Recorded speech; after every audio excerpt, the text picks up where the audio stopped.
All right, hey everybody, good to see you. And if I haven't met you yet, I'm really glad that you're here. I've been away for a couple weeks in a row, and that's long enough that it's just really, really good to be back. And so if you're at our Legacy campus or Woodbridge or Sloan Creek or Richardson or in Espanol or you're online right now, really, really glad that you're here today. And in being away a couple weeks, just to kind of let you know what was going on. So a couple weeks ago, Christy and I took some of our pastors and their wives on a retreat and to get to know each other better and connect at a deeper level. That was great. And then that next week, I went on a cruise. Christy and I went on a cruise with my extended family up in Nova Scotia, in Canada, that area. And that was great too. My mom went, and Kinsey, our daughter-in-law, was her roommate on the cruise, so that was fun. And then my brother and his wife. So we're on a cruise, one of those big cruise boats. You ever been on one of those big cruise boats? Yeah, we haven't done that a whole lot. And so just a few observations about cruising with those big boats. One is, and we all know this if you've ever done it, how easy it is to eat way too much on a cruise, right? And I feel like a biggie-sized version of Jeff right now, not Jeff. Just feels kind of gross right now to be me. And I'm on my way to be regular-sized Jeff, and hopefully by next week we'll be there. Another observation on this particular cruise, at least in Nova Scotia, is, at least this happened for me, that if you're starting to feel like, oh man, I'm getting older, cruising can be a great way to feel younger, because it was a crowd that, a lot of them were older, which is great. But twice this happened to me where somebody, older than me came up and looked at me on the cruise and said, "It is so good to see young people like you who enjoy cruising." And I was like, I like you. I like this place. This is great. But the third observation is how amazing I think we as human beings are, how we can find things to complain about, even get upset about, no matter where we are. And even on a cruise where there's hundreds of people who work from all over the world to make it an amazing vacation, how you can always find something to complain about if you want to, and even maybe get a little irritated. And I found myself doing that, complaining about things, thinking, that's so stupid. Like, why am I complaining about this? And then sometimes people just get downright mad. For example, we were on a shore excursion. Like, you get off the boat at a place, and this is one of those shore excursions, a bunch of people, so you're on this big bus with like 60 people, and one of those big tour buses. And so we had a stop, so we get off, and they told us at the first stop that this bus is going somewhere else, so you can't just keep your stuff on the bus. You need to take everything away, and then we'll get on another bus when it comes. And you're like, okay, so you get all your stuff. So we did that, got back on the bus, and that's when things got interesting. So there was a guy in front of me who was an older guy, but grumpy. Like, and he'd been a little bit grumpy earlier. But he got a lot grumpy when we got back on the bus, because when we came to this one seat, there was a lady sitting in the seat, and he stops and he says, "You need to leave because you're in my seat." And she said, "What do you mean your seat?" And she said, "Well, that's my seat. That's where I was sitting on the other bus, and you need to move because that's my seat." And she's like, "It's not your seat. I'm sitting in it, it's my seat. Nobody said we sit on the same place, when you got back on the bus." And he's like, "Well, that's just the rule of the bus. Everybody knows that. If you get off, you go sit at the exact," she's like, "I don't even know what exact seat my seat was. Like, I don't even know what you're talking about." And she's, and I'm thinking, this was like entertainment, right? This is way better than the excursion. And I'm thinking, for me, it's like, I'm just hoping it's going to escalate, keep escalating. And it's like, let's get ready to rumble in my mind, and like, WWE SmackDown old people style, it's about to happen. And unfortunately, though, she gave up. She relented, and she moved to another seat. And then he sat down, which was actually close to Christy and me on the other side. And I could hear him the whole time on the bus. He just wouldn't let it go. And just under his breath, people can't just sit anywhere they want. Everybody knows that. You can't just sit anywhere you want. You got to sit in your same seat. And it was like, dude, let it go. It's like, but what we get upset about, what we get mad about, and we all do, actually tells us a lot about ourselves. It tells us what matters to us, and it tells us a lot more about ourselves than we probably think. And so with that in mind, I want us all to participate in something. And I'm not going to ask you to share something that makes you really mad. That's a little personal, but just a little mad. I'm talking about pet peeves. In just a second, I'm going to have you turn to somebody around you. Bonus points if you don't share with somebody that you came with, just so that everybody gets included that way, 2 or 3 people. I'm only going to give you 30 seconds. And share a pet peeve. For example, it might be people who are loud chewers, who chew loudly, people who are chronically late, people who drive slow in the left-hand lane, Alabama fans. Whatever it is that drives you crazy, just go ahead and share, just real quick, share a pet peeve.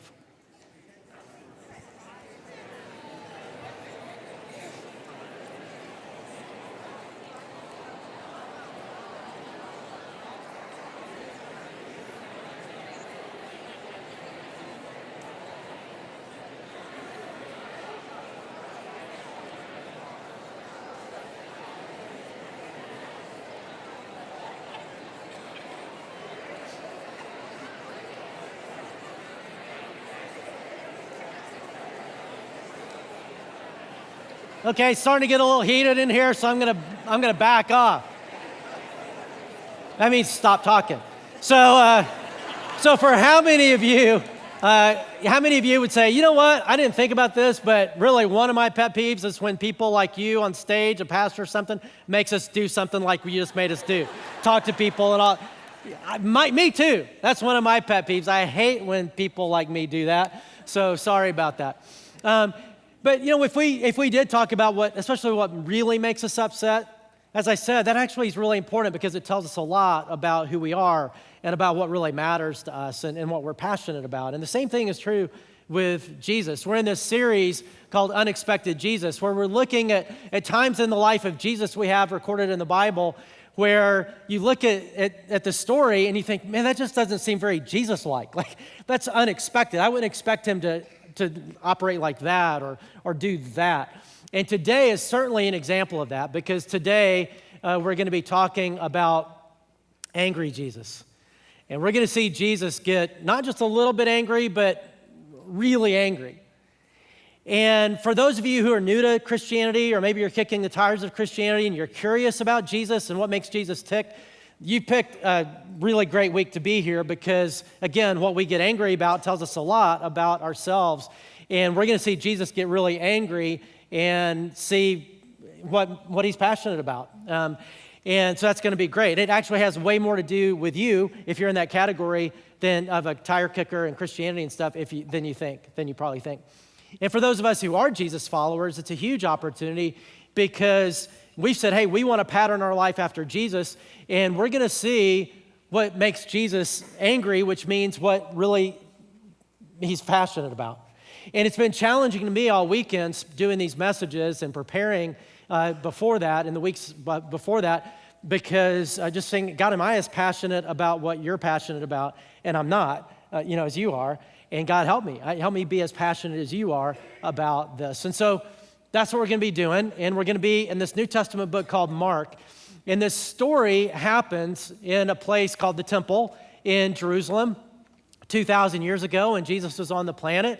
And just to set up what the temple was, so the temple was the place in Jerusalem because God had chosen the nation of Israel, the Jewish people, to be the one through whom the Messiah, the Savior, Jesus would one day come and save the world from sin and all that, make this broken world right again.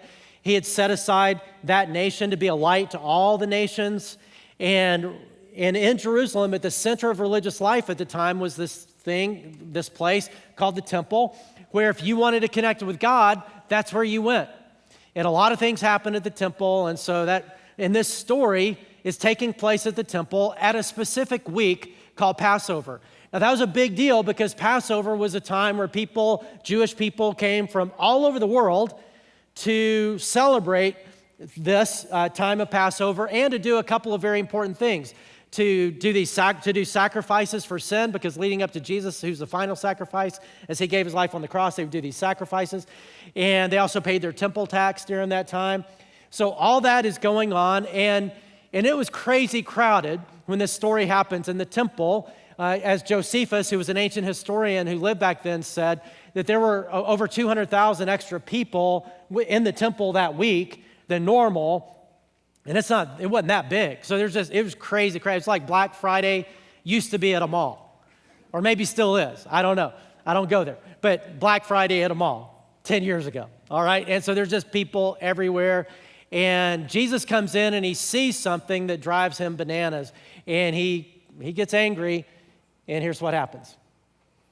On reaching Jerusalem, Jesus entered the temple area and began driving out those who were buying and selling there. So they were buying and selling sacrifice, like animals for sacrifice, things like that was going on. He overturned the tables of the money changers and the benches of those selling doves. Again, that was a sacrifice thing, and would not allow anyone to carry merchandise through the temple courts. And as he taught them, he said, "Is it not written, my house will be called a house of prayer for all nations?" Now remember that. But you made it a den of robbers.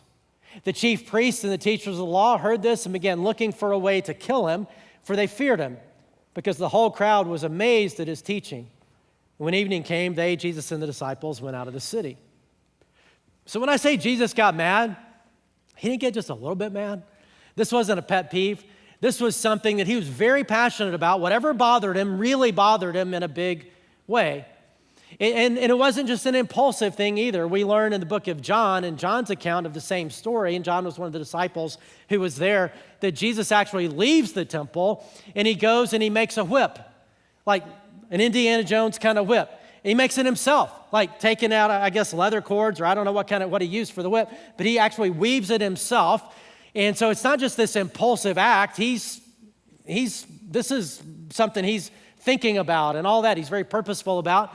And he brings that whip and goes Indiana Jones on the people buying and selling in the temple. And he's like, whack, whack. And so just imagine this scene, right? You've got Black Friday crowds in the mall. Or is that what it's called, Black Friday? Okay. I wonder why. Why is it called that? Anyway, sorry. So there are all these people in the mall, in the temple, and he's going, Indiana Jones, and he's, with a whip and whack, whack, and people are running around everywhere. The money changers, because they had to exchange currency to give, and so there's all these coins flying around everywhere on these big marble floors. He's overturning the tables with the doves flying everywhere, and these animals running around everywhere, people running everywhere. I mean, it would have been crazy. And the disciples would have looked at that and thought, what in the world got into Jesus? Like, what is going on? Like, what would make him get to that level? And that's a great question. And at first glance, you might think, well, teacher, I know.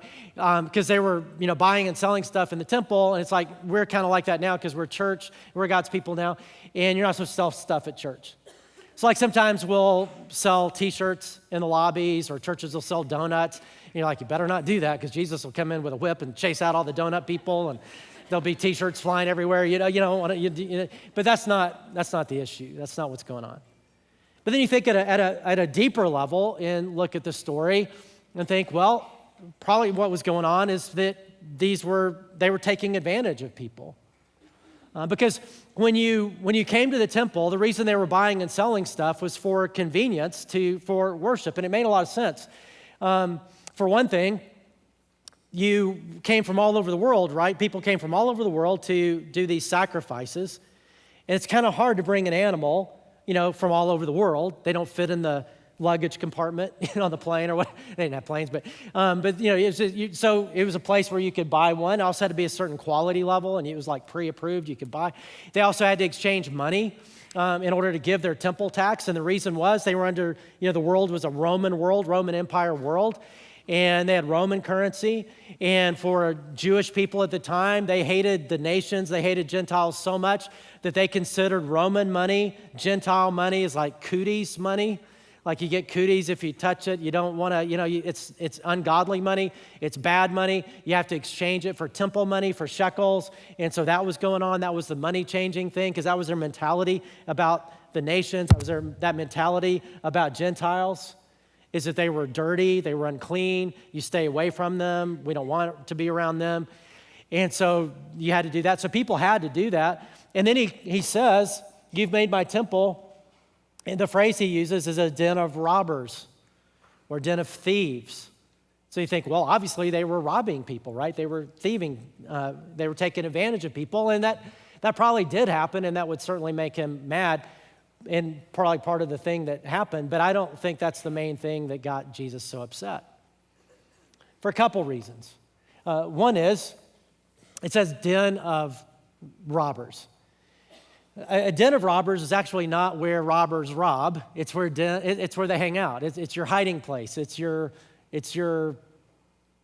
home, like it's your house. It's your place. It's a place you hang out, that you hide out from doing your stuff. It's not where you do your thieving. If it's thieves, it's where thieves hang out. He says, you've turned my temple into a place like the bad people hang out. And the word robbers is actually a much broader word than that. It doesn't just mean thief. It doesn't just mean robber. I understand in the context why they would translate it that way, but the word is actually broader than that. The Greek word that's translated robber is actually a word that's much broader. It means outlaw or thug, or think like, it could include robbers, but it's just any violent, bad person, right? Like a thug, or you think today about like a violent gang member. And a lot of you don't know that part of my story, my before Jesus story, how I was part of a violent gang before I came to know Jesus. And then when I was 6, I became a Christian, and I gave all that up. And so I know what I'm talking about. But the den of outlaws, right? Den of thugs. And so when he says that, that would have gotten their attention, because these religious leaders saw themselves as the best people on the planet who were keeping arm's length the Gentiles, the worst people on the planet. And Jesus is saying, you've turned my temple into a den, a hangout of thugs. You're the worst kind of people, not the best kind of people. And why? Like, what is it? Well, certainly if they were taking advantage of people, that was part of it, but I think it was something much deeper than that was going on. And how do we know that? Well, it's what he says. And as he quotes, this is what really gets him. It's what he quotes from the Old Testament.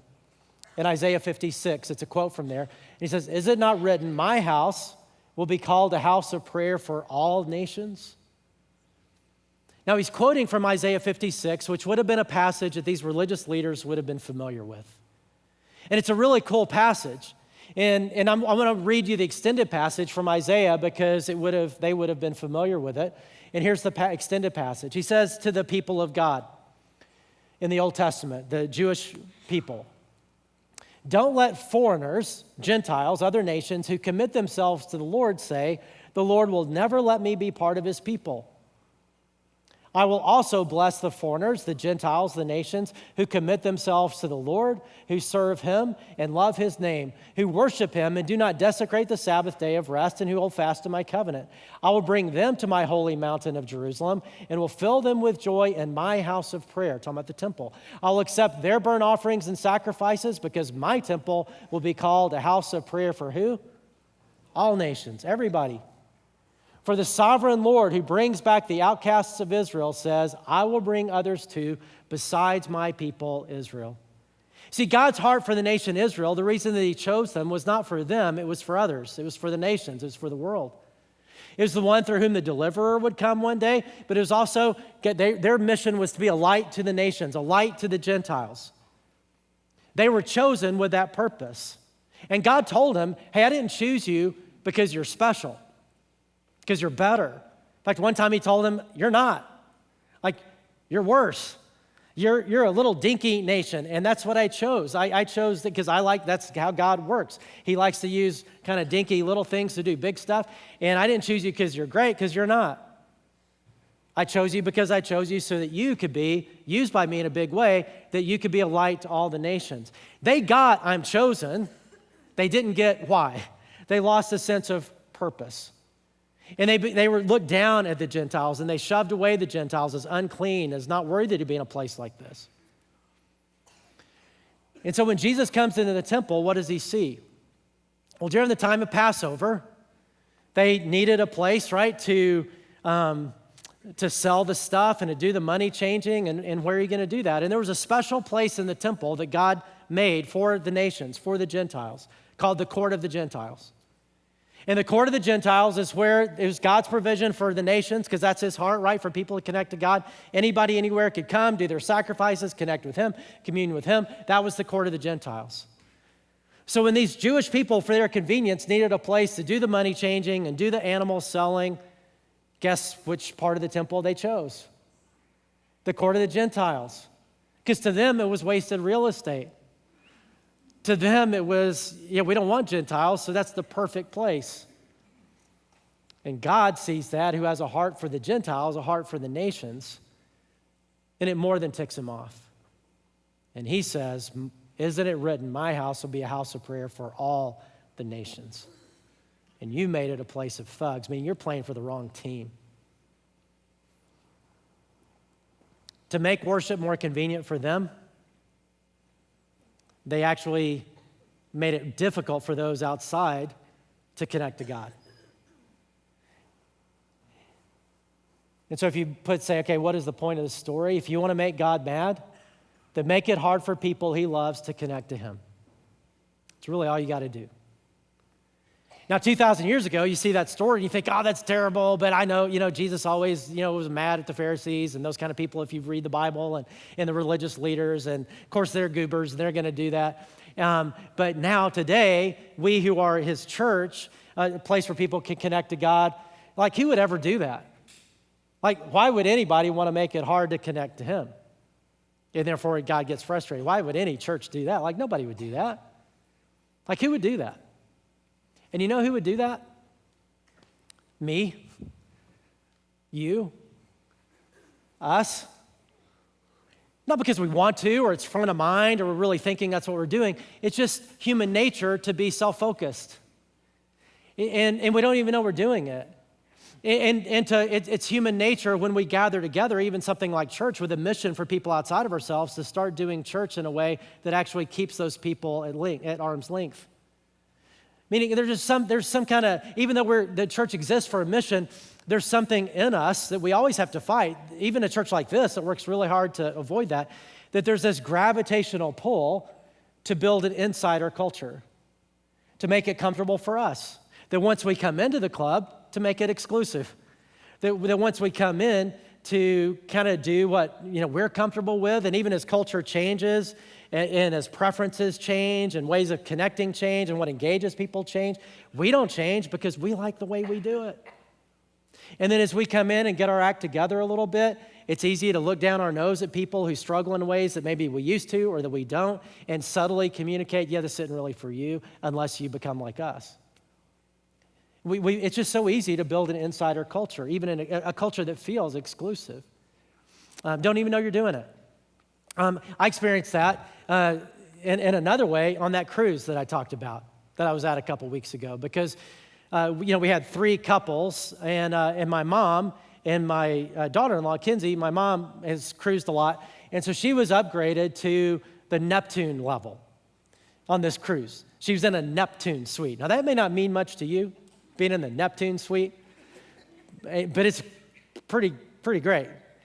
And Christy and I were not in the Neptune, one of the Neptune suites. We weren't at that level. My mom's room was 14. We were room 1044. Okay, just to like. So the Neptune suite's really cool. I mean, there's multiple Neptune suites, but it's cool because you got this big room, you got this big balcony and all this kind of stuff. But you have your own concierge. You're a VIP, which means you don't wait in line. If you want to get into one of the fancy restaurants, other than just the normal people restaurants like Christy and I were in, all you had to do, if they said it was full, you say, well, yeah, I'm in a Neptune suite. Oh, well, of course we can make that happen, just like that. And you also have your own Neptune lounge. And the Neptune lounge was really nice. Because in the Neptune lounge, you had your own concierge, you had this really great place to be, a better class of people to hang out with. You had the coffee, like Christy loves coffee. The coffee was way better. The normal people coffee was kind of cruddy, she said, but this coffee was awesome. I like to drink tea. The tea was way better in there. The food, they had their own food. They had their own everything. It was cool in the Neptune lounge. How do I know? Because I went there because my mom was in a Neptune suite, room number 14. So I go in there because Christy wants me to get good coffee, and so I go in there, and the concierge and the attendant are there and said, oh, yes, excuse me, what room would you be in? Now, my mom was in room 14, so I just said, well, what you need to know is room 14. And she said, oh, yes, Carol Jones is in room 14, in suite 14. What room would you be in? And I said, well, again, room you need to focus on is room 14. And they're like, so, but what room are you? Well, okay, my mom is in room 14, I'm in room 1044, and Yes, well, this suite isn't for people in room 1044. This is for people in the, right? And so we talked enough, and my sister-in-law got involved, and we got access to the Neptune suite, even though we weren't supposed to be there because mom was there, so we could go in, but it's like keep it on the down low. So we're coming in the Neptune suite 5, 6, 8 times a day, getting stuff. And after a few days of that, the concierge is just getting more and more. The concierge and people who know who we really are looking at us like, yeah, I know who you are, 1044. You're not supposed to be here. And it just got, it's like, yeah, you can be here, but not really. It is easy to build a church environment that feels that way to those outside of church, to those who don't know Jesus. Just in the way we do church. Hey, yeah, you can be here, but, you can be here if you look like us, if you act like us, if you talk like us, if you vote like us, if you whatever like us, right? You can be here, but you need to clean up your life first. Or you need to whatever first, right? As opposed to the kind of environment that Jesus wants us to create. It just happens. It's this gravitational pull that way to an insider culture that every church is going to fight, and some churches just totally, that's what they become. Even a church like this that is we're really committed to not let that happen. There's always a gravitational pull. Like years ago, I remember this happened in our youth ministries where our youth ministry started to blow up in a good way, like attendance-wise, blow up in a good way.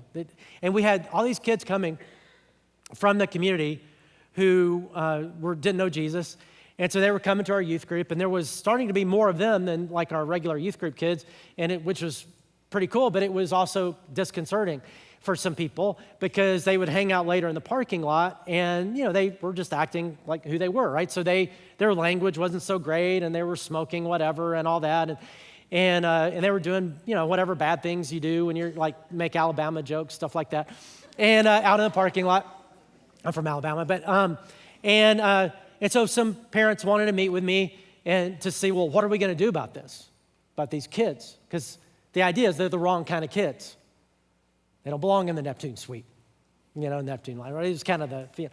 And I got some of the fear attached to that, I get, because I had teenagers too. But and so they're saying, what are we gonna do? And so I was listening to them, and then I just repeated back. I said, so the concern is that we're reaching people who are actually really hard to reach, non-church teenagers, who are curious enough about Jesus that they're coming to our youth group and learning about him, but then they're not acting like him or like we would want when they leave in the parking lot.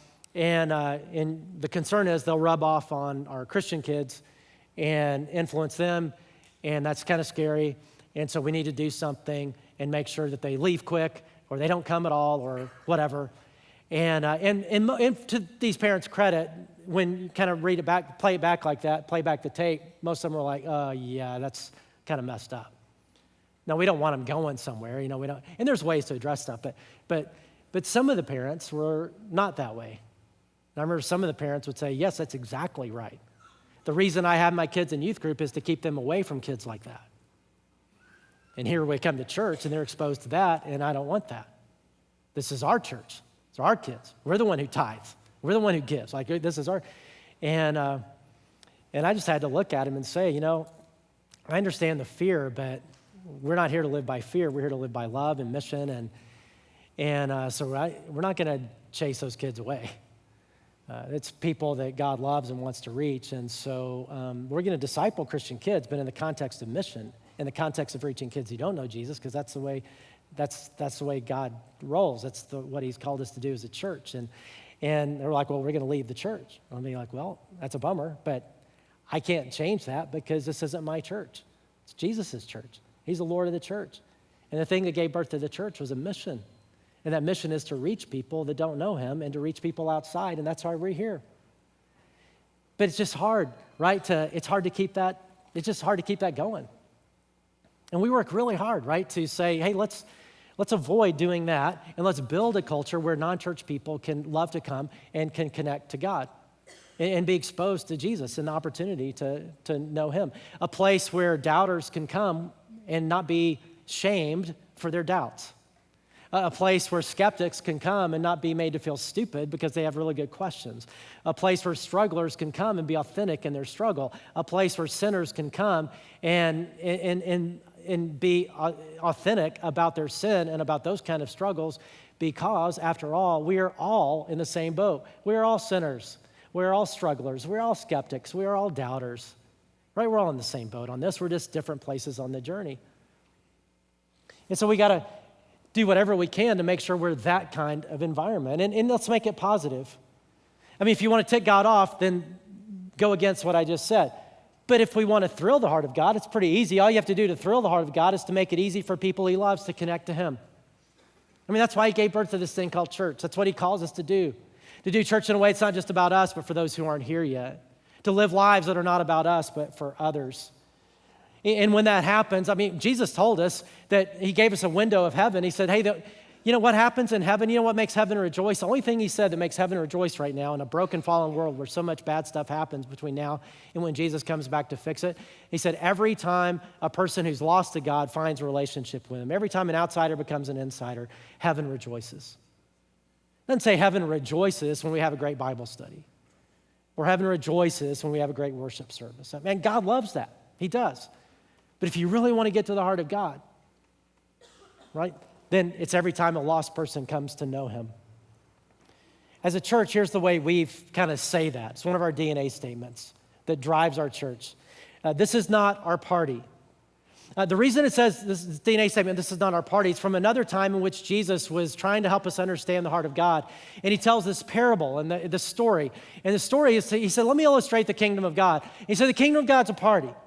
It's a really great party, and it's a party for all the people who don't get invited to parties that are good. And he said, so he tells the people, his servants who've prepared this party, he said, man, I want you to go in the highways and byways and find everybody who doesn't belong at parties like this, who never get invited to parties like this. You invite them. And they do, and come back. And it's not full. And he said, keep going, and get all the people who are all the wrong kind of people. The kingdom of God is for a party of the wrong kind of people. Because you know what? We're all the wrong kind of people. All of us are, right? We're all sinners that God deeply is just madly in love with and wants to connect with. And so therefore, when we gather together, that's what it means. This is the Father's party. It's not our party. When we gather like this, it's the Father's party, and we are his servants, privileged to prepare the party and invite the guests. We design our environments to not only be relevant for us, but for those who have yet to come. Meaning this is not our party, it's the Father's party, and when we get into the party, our job is to prepare the party and invite the guests, meaning do what we do, not for us, but for others, for those who aren't here yet, because that's God's heart. So what does this mean if we break it down really specifically? Well, some of you may feel like when we talk about insiders, outsiders, some of you would say, you know what, I'm much more of an outsider than an insider. Maybe it's your first time to come to church. And you're like, yeah, I definitely feel like an outsider. Or maybe, you've been wounded in the past by church. Maybe you're trying church out again, and it's been years, maybe even decades, because you've been wounded in church because you've been pushed out by Jesus people.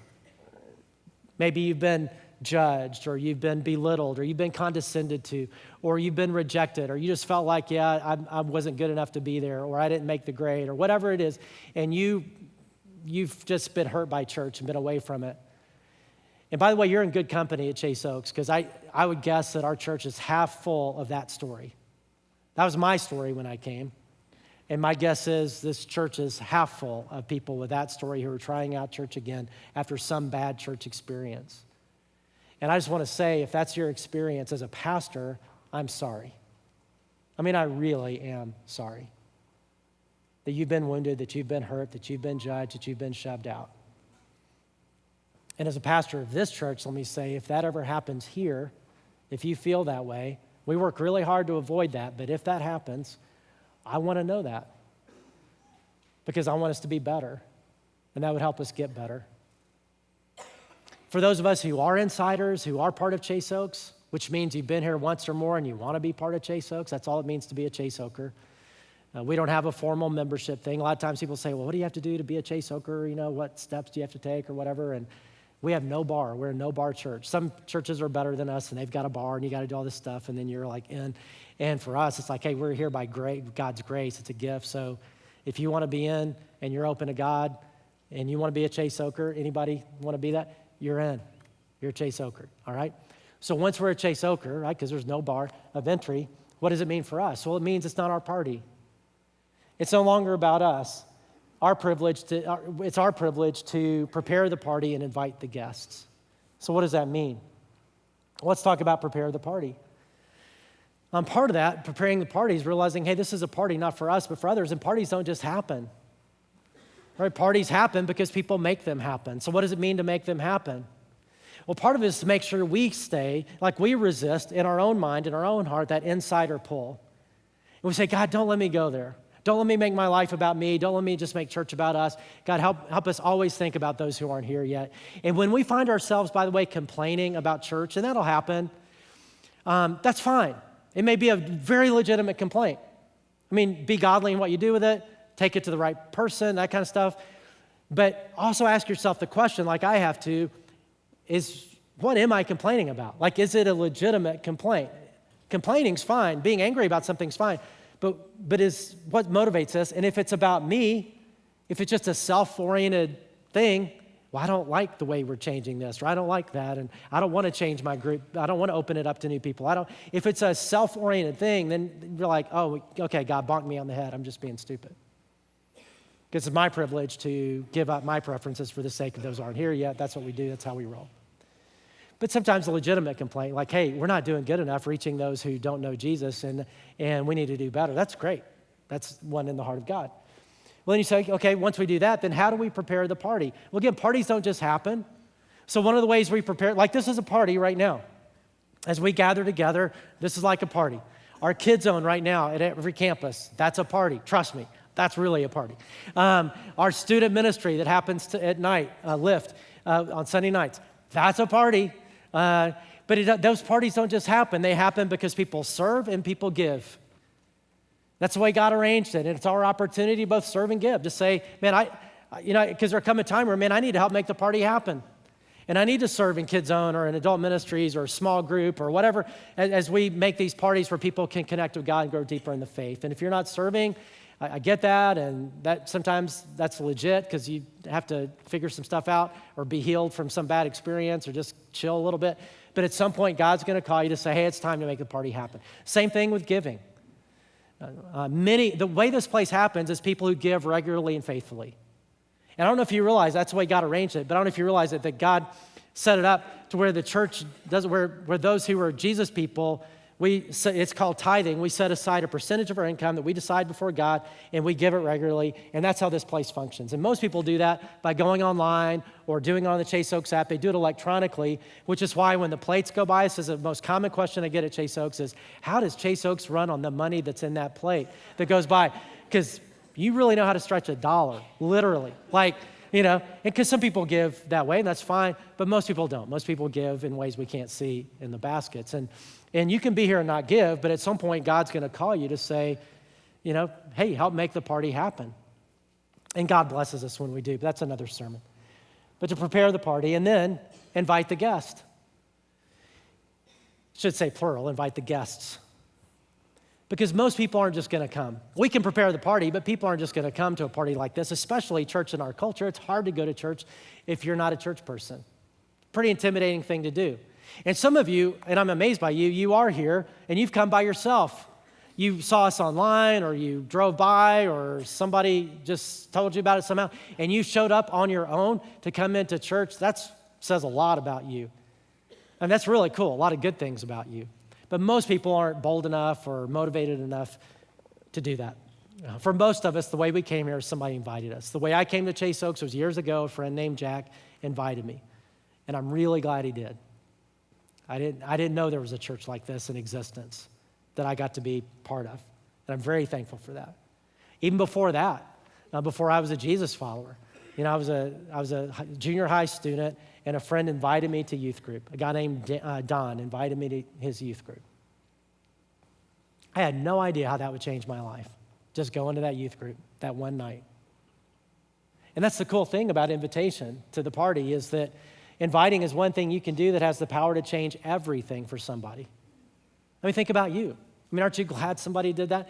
And it's your opportunity, my opportunity to do the same thing for somebody else. And so what does that mean? Well, just right now, just think about, who in your life are you investing in relationally that doesn't know Jesus? In your school, if you're a student, or work, or in your neighborhood, or whatever sports team, whatever you do. And do we make time for those relationships? Because that's God's heart, is for people who don't know him yet. And this is a place designed to be able to invite our friends, but people only come if they're invited. And by the way, the best way to invite isn't just saying, hey, you should try my church sometime. They're like, yeah, whatever, and you have to go through, well, no, it's different, really, you should try. It's better than that even, is just saying, hey, try it sometime. It's just, hey, why don't you sit with me? Just come and sit with me. Just try it out. That's a whole lot stronger and a whole lot easier to say yes to, because most people just aren't going to show up.